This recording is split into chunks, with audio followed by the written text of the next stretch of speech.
കുറേ നേരമായോ? ഇല്ല, ഇപ്പോൾ വന്നേ ഉള്ളൂ.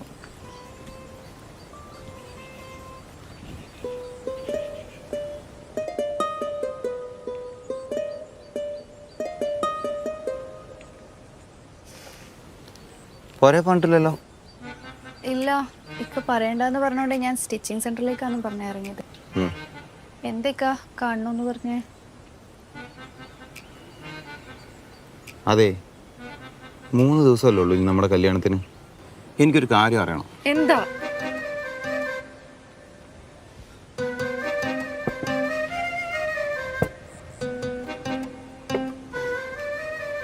എന്താ ഇക്കായ്ക്ക് അറിയേണ്ടത്? എന്നെ ശരിക്കും ഇഷ്ടമായിട്ടാണ് ഷാൻ ഈ കല്യാണത്തിന് സമ്മതിച്ചത്. അതെന്താ ഇക്ക അങ്ങനെ ചോദിക്കുന്നത്?